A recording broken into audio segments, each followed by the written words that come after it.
Hello students, देखेंगे आज जो है प्रकाश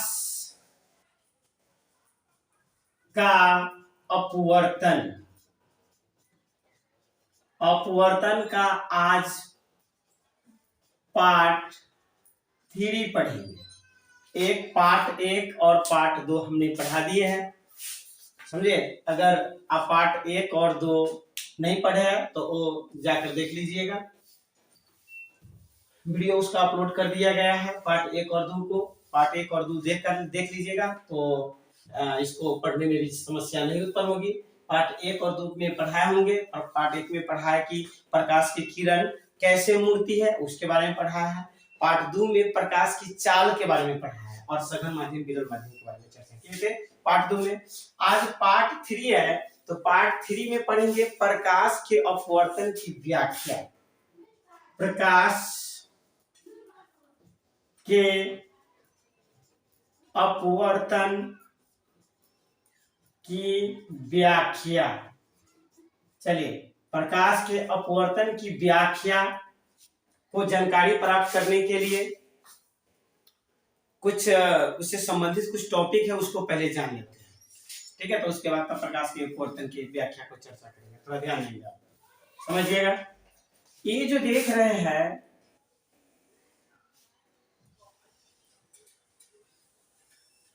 ये वायु माध्यम हो गया। माध्यम एक जिसको हम लोग क्या कहते हैं, वायु माध्यम।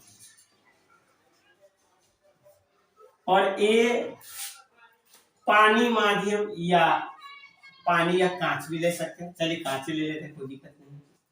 कांच माध्यम ये है वायु माध्यम और ये कौन है, कांच मतलब ग्लास।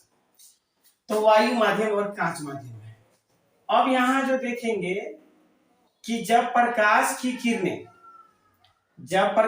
किरणें पहले जो चर्चा करने जा रहे हैं आपतित किरण पर चर्चा कर रहे हैं। आपतित किरण, पहले आपतित किरण के बारे में जानेंगे, समझे।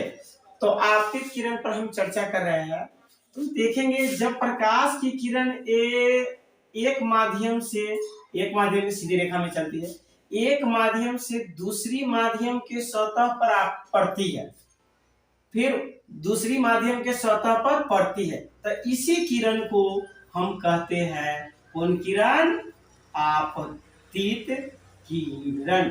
क्या कहा जाता है, आपतित किरण। फिर से ध्यान दें, तो यहाँ जो देख रहे हैं एक कांच है, एक वायु है। तो एक कांच माध्यम अलग हो गया, एक वायु माध्यम अलग हो गया।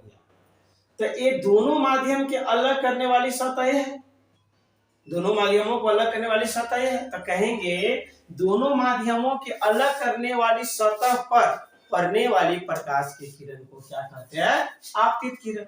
ये भी बोल सकते हैं या ये भी कह सकते हैं कि जब प्रकाश की किरण दो माध्यमों को अलग करने वाली सतह पर पड़ती है तो उस किरण को हम लोग क्या कहते हैं, आपतित किरण कहते हैं। तो आपतित किरण समझ में आ गया। चलिए हम पहले आपतित किरण का परिभाषा बता रहे हैं। दो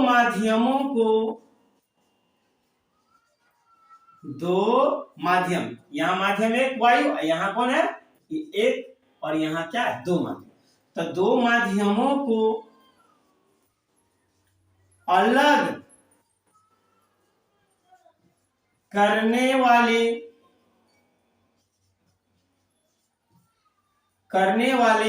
सतह पर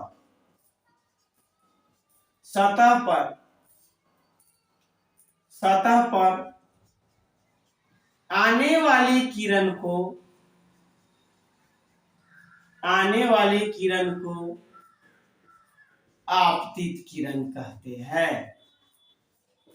आपतित किरण कहते हैं।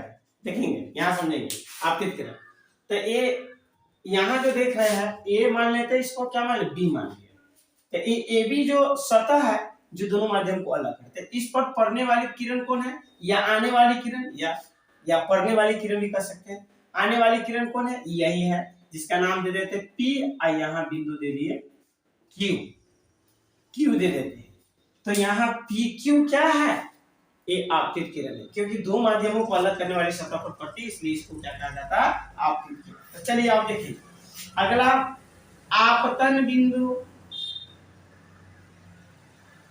आपतन बिंदु थोड़ा ध्यान दीजिए, यहां समझेंगे कि जो दो माध्यमों को अलग करने वाली सतह की जिस बिंदु पर आपतित किरण पड़ती है उसी बिंदु को कहा जाता है आपतन बिंदु। तो यहाँ तो अलग करने वाली सतह यही है दोनों माध्यमों को, लेकिन इस पर तो ये जो देख रहे आपतित किरण यहाँ पर आकर मिल रही है, यानी सतह की इस बिंदु पर आकर पड़ रही है या मिल रही है, इस बिंदु पर पड़ती है, इसलिए इसको क्या कहा जाता है, आपतन बिंदु। आपतन देखिए आने वाली है, आने वाली, आने में आपतन में भी देख रहे हैं, आपतन बिंदु में आकर के ये पड़ रही है, ठीक है, बिंदु यानी दोनों माध्यमों को अलग करने वाली सतह के जिस बिंदु पर आपतित किरण पर मिलती है या आपतित किरण पड़ती है उसे उस बिंदु को क्या कहते हैं, आपतन बिंदु कहते हैं।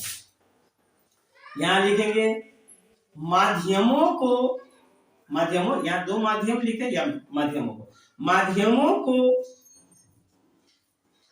अलग करने वाली, माध्यमों को अलग करने वाली, माध्यमों को अलग करने वाली सतह के जिस बिंदु पर माध्यमों को अलग करने वाली सतह के जिस बिंदु पर आपतित किरण, कौन किरण, आपतित किरण मिलती है या पड़ती है उससे क्या कहते हैं, तो आपतन बिंदु कहते हैं, आपतन बिंदु कहते हैं। समझ में आ गया ना। तो देखिए आने वाली किरण, आपतित किरण और पड़ने वाली जिस बिंदु पर पड़ती है, तो कौन पड़ती है, तो आपतित किरण पड़ती है ना, तो उस बिंदु को हम लोग क्या कहेंगे, आपतन बिंदु कहते हैं। अब यहाँ देखिए अभी जस्ट पढ़ कर आए हैं, तो जब एक माध्यम में तो प्रकाश की किरण सीधी रेखा पर चलेगी, इस पर पड़ गई, पड़ कर करके ये मुड़ जाएगी, मुड़ जाती है, तो ऐसे तो सीधा तो ऐसे चला जाएगा, लेकिन सीधा न जाकर के क्या हो जाती है, मुड़ जाती है, मुड़ गई, ये क्या हो जाती है, मुड़ जाती है। तो यहां देखेंगे तो यहां से क्या होगा, इसी को कहा जाता अपवर्तित किरण। क्या कहा जाता, अपवर्तित, अपवर्तित किरण, इसको क्या कहा जाता है, अपवर्तित किरण। समझे। तो कहें तो अपवर्तित किरण का परिभाषा क्या होगा, तो कहेंगे कि दो माध्यमों के अलग करने वाली सतह से मुड़कर, दो माध्यमों को अलग करने वाले सतह से मुड़कर जाने वाली प्रकाश की किरण को, या सीधे कहेंगे कि दूसरे माध्यम में मुड़कर जाने वाली प्रकाश की किरण को हम लोग क्या कहेंगे, अपवर्तित किरण कहेंगे। समझे। या दूसरे माध्यम में मुड़कर जाने वाली, दूसरे माध्यम में मुड़कर आई ना, दूसरे माध्यम में मुड़कर जाने वाली प्रकाश की किरण को क्या कहेंगे, अपवर्तित किरण कहेंगे। तो चलिए यहाँ अपवर्तित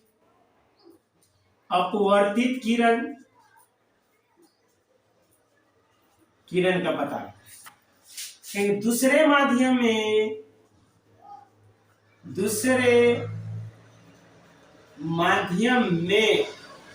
मुड़कर, देखिए यहाँ मुड़ रही है, मुड़कर जाने वाली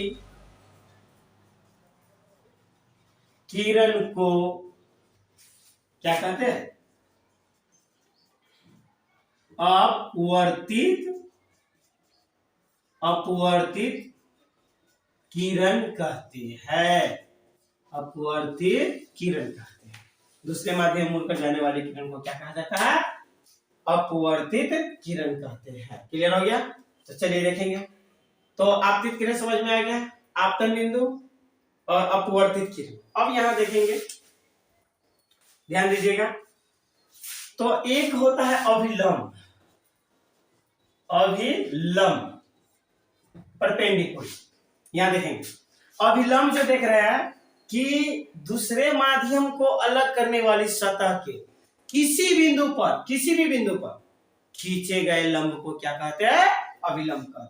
तो ये जो देख रहे हैं इस सतह के किसी भी बिंदु पर खींच सकते, मान लीजिए ये सतह यहां भी अगर लंब खींच रहा है, लंब मतलब 90 डिग्री का कोण, तो उसी को हम लोग क्या कहते हैं? अभिलंब कहते हैं। लेकिन यहाँ पर अगर इसको खींच देते हैं तो हमें कुछ कार्यरत हो देगा, काम देगा। ठीक है, ये सीधा रेखा लेने के लिए बनाए हुए थे। तो ये जो देख रहे हैं यही क्या है? इसी को क्या कहा जाता है?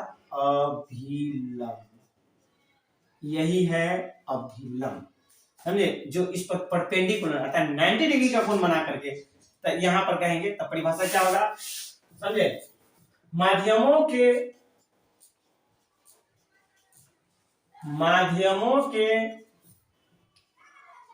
अलग करने वाली सतह के किसी बिंदु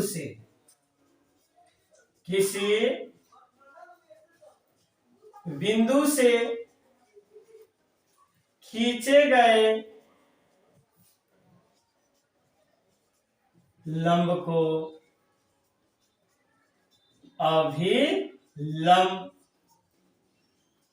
कहते हैं। यानी अभिलंब जो है माध्यमों के अलग करने वाली सतह के किसी बिंदु से खींचे गए लंब को क्या कहा जाता है? अभिलंब। जो अब यहाँ देख रहे हैं एन और एन डैश, यहाँ अभिलंब है। कौन है? एन और एन डैश क्या है? अभिलंब है। तो चलिए ठीक है, अगला है आपतन कोण। आपतन कोण थोड़ा ध्यान देंगे। तो आपतन कोण बहुत इजी है। तो आज पहले एक बात बताएंगे, इसमें आपतित किरण कौन है? तो ए है। अपवर्तित किरण कौन है? तो यहां से ए है। पी क्यू यहां मान लेते, आर मान लेते। ए क्या है? अपवर्तित किरण है, तो इसको अभिलंब कहा जाता है। ठीक है, ये आपतित किरण, ये अपवर्तित किरण, इसको क्या कहा जाता है? अभिलंब। तो देखेंगे आपतित किरण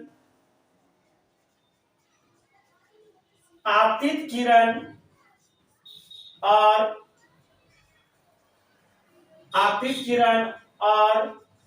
अभिलंब के बीच बने कोण को आपतन कोण कहते हैं। देख लेंगे, देखिएगा, थोड़ा ध्यान दीजिएगा। आपतन कोण के बारे में कहा, आपतित किरण, तो आपतित किरण हो गया।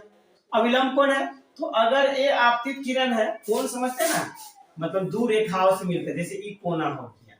ठीक है, ये कोना, घर की दीवार देखे हैं, तो घर की दीवार में देखते हैं तो ये वो दीवार इधर से आती है और ये वो दीवार अगर इधर से आती है तो यहाँ पर कोना बनता है। कोना बनता है ना, तो वही कोना। तो यहाँ पर कोण बनेगा, तो एक किरण इधर से आ रही है और ये अभिलंब ए है, तो दोनों के बीच कोण बनेगा, यही है। तो इसको किससे सूचित किया जाता है? आई से सूचित किया जाता है। समझे? तो यहाँ भी देख सकते हैं कोण पी क्यू एन बराबर क्या हो गया? आई, यानी कोण आई है, आई का मान। ठीक है, इसी को क्या कहा जाता है? आपतन कोण कहा जाता है।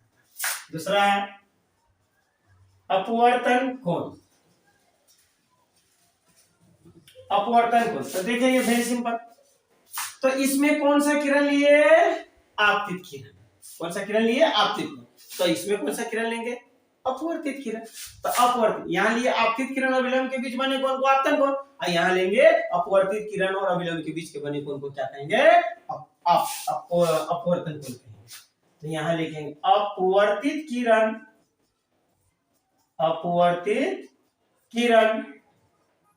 और अभिलंब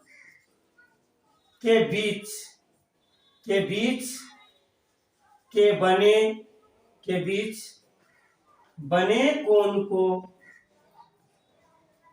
क्या कहते हैं? अपवर्तन कोण कहते हैं। अपवर्तन कोण कहते हैं, जिसे कोण आर से सूचित किया जाता है। तो यहाँ देखेंगे अपवर्तित किरण है, मेरा अविलंब ये है, ये तो अविलंब है, तो इसके बीच जो बनता है उसके कोण को क्या कहते हैं, ये कोण आर हो गया। क्या हो गया? आर हो गया। आर को सूचित किया जाता है, ये भी कैसे, आर क्यू एन डैश, यानी कोण आर क्यू एन डैश बराबर क्या हो गया, आर। ये आर हो गया, ठीक है, ये आर हो गया। तो ये कौन सा किरण है, कोण आर। ये कौन सा कोण हो गया, अपवर्तन कोण हो गया। ठीक है, समझ में आ गया? थोड़ा ध्यान दीजिएगा, विशेष ध्यान दीजिएगा। आपतित किरण समझ में आ गया, यानी दो माध्यमों को अलग करने वाली सतह पर, दो माध्यमों को अलग करने वाली सतह पर पड़ने वाली किरण को क्या कहेंगे, आपतित किरण। समझ में आ गया? उसका आपतन बिंदु, यानी दो माध्यमों को अर्थात माध्यमों को अलग करने वाली सतह के जिस बिंदु पर आपतित किरण पड़ती है या मिलती है, समझे, या अलग करने वाली सतह के जिस बिंदु पर मिलती है उसे क्या कहते हैं, आपतन बिंदु कहते हैं।